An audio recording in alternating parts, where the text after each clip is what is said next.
Bueno, bienvenidos una vez más a mi profesor de matemáticas. En esta ocasión quiero compartir una información teórica bastante importante y esto tiene que ver con las funciones trigonométricas para ángulos agudos. Para eso nos vamos a basar en un triángulo rectángulo, es decir, un triángulo que tiene uno de sus ángulos internos con un valor de 90 grados. Esa condición para poder encontrar las funciones o razones trigonométricas para ángulos agudos, es decir, ángulos menores a 90 grados. Vamos entonces a definir cuánto vale el seno de alfa, cuánto vale el seno del ángulo teta. Si tenemos que la hipotenusa de ese triángulo rectángulo es A y que los dos catetos son B y C respectivamente. Vamos a decir lo siguiente, para que vayamos entendiendo poco a poco de dónde es que salen las funciones trigonométricas básicas para los ángulos agudos y a su vez cuando vayamos a hacer aplicaciones que tienen que ver con física u otros tópicos más adelante, pues no suframos tanto, porque si entendemos el concepto desde ahora, no vamos a tener dificultades. Vamos entonces a decir que el seno de el ángulo teta va a ser igual por definición al cateto opuesto sobre la hipotenusa del triángulo. ¿Pero qué es el cateto opuesto? El cateto opuesto a ese ángulo teta va a ser el lado B y la hipotenusa va a ser el lado A. Muy bien, ya tenemos entonces definido seno de teta. Ahora vamos a definir el seno del ángulo alfa, que también va a ser igual al cateto opuesto sobre la hipotenusa. Ahora, ¿cuál va a ser nuestro cateto opuesto al ángulo? Va a ser el lado C sobre la hipotenusa, que sigue siendo A. Como ven, es fácil, muy fácil. El coseno de alfa, vamos a definirlo ahora. Coseno de teta, perdón. El coseno de teta entonces va a ser, por definición, el cateto adyacente sobre la hipotenusa. Note, cateto adyacente, es decir, el cateto que está formando parte del ángulo. Entonces, ¿cuál es el cateto que está formando parte del ángulo en este momento?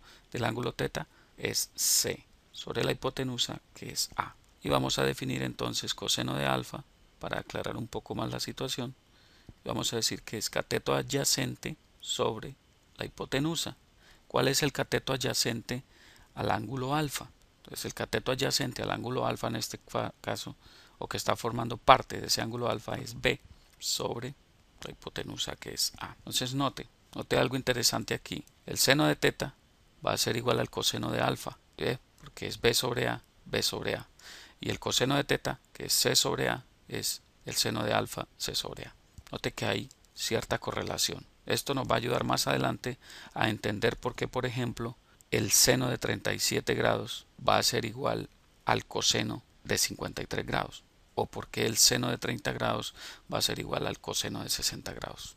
Ahora vamos a seguir con nuestras definiciones. Vamos ahora a definir la tangente. La tangente del ángulo teta, por definición, es el cateto opuesto sobre el cateto adyacente. Entonces el cateto opuesto a ese ángulo teta, ¿cuál es? Es B, muy bien, sobre el cateto adyacente a ese ángulo teta, que es C. Ahora vamos a definir la tangente de alfa. La tangente de alfa, por definición, entonces es el cateto opuesto sobre el cateto adyacente al ángulo. Entonces, ¿cuál es el cateto opuesto al ángulo alfa? Muy bien, es C sobre el cateto adyacente, que en este caso va a ser B. Hasta ahí estamos. Note aquí algo importante en cuanto a la tangente de teta y la tangente de alfa. La tangente de teta es B sobre C y la tangente de alfa es C sobre B. O sea, entre esos dos ángulos hay una cierta relación. Ahora vamos a definir la cotangente de teta. La cotangente de teta va a ser igual al cateto adyacente sobre el cateto opuesto. Y eso va a ser igual al cateto adyacente al ángulo teta, que es C sobre B. Y la tangente de alfa, la cotangente de alfa, va a ser igual al cateto adyacente sobre el cateto opuesto. ¿Y eso a qué va a ser igual? El cateto adyacente es B sobre el cateto opuesto, que es C. Notemos aquí algo interesante que debemos ir conociendo de una vez, y es que tangente y la cotangente son inversas, es decir, que podemos decir, sin temor a equivocarnos, que la cotangente de teta es el inverso de la tangente de teta, o sea, es 1 sobre tangente de teta. Continuando con nuestras definiciones, vamos a decir que la secante de teta va a ser igual a la hipotenusa sobre el cateto adyacente, y eso va a ser igual a sobre el cateto adyacente al ángulo teta, que es C. A su vez, la secante de alfa va a ser igual, por definición también, a la hipotenusa sobre el cateto adyacente, y eso va a ser igual a, que es la hipotenusa, sobre el cateto adyacente al ángulo alfa, que es B. Ahora vamos a definir cosecante de teta y vamos a decir que esa es la hipotenusa sobre el cateto opuesto, y eso va a ser igual a la hipotenusa, que es A, sobre el cateto opuesto, que es B. Y a su vez la cosecante de alfa va a ser igual a la hipotenusa sobre el cateto opuesto, por definición. Entonces, la hipotenusa va a ser A sobre el cateto opuesto a ese ángulo alfa, mirando el triángulo, sería C.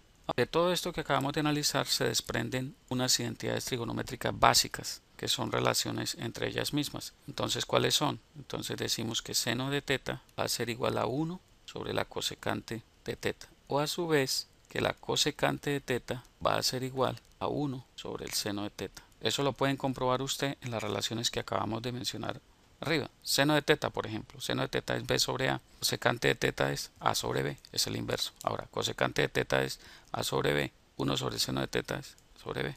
Entonces son el inverso respectivamente.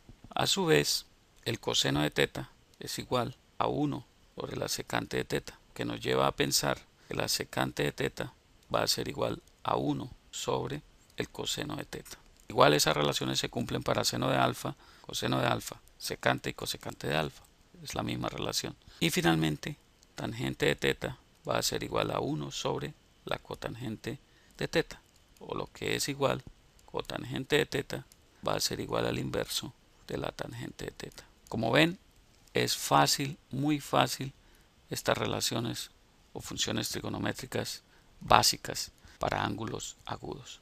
Como todos sabemos, esto es muy sencillo, pero tiene una utilidad muy importante, y es poder aplicar esto en la física y en otra serie de temas de matemáticas más avanzados. Así que por favor aprendan muy bien este concepto y verán que de aquí en adelante no va a ser nada difícil el que sigan avanzando en sus estudios de matemáticas, física y demás temas. Algo que siempre les recalco, y es: no se aprendan las cosas de memoria, aprendan el concepto. ¿Qué es el cateto opuesto? ¿Qué es el cateto adyacente a un ángulo? ¿Cuál es su hipotenusa? Y verá que así va a ser más fácil calcular cualquier relación trigonométrica para un ángulo agudo, basado obviamente en un triángulo rectángulo.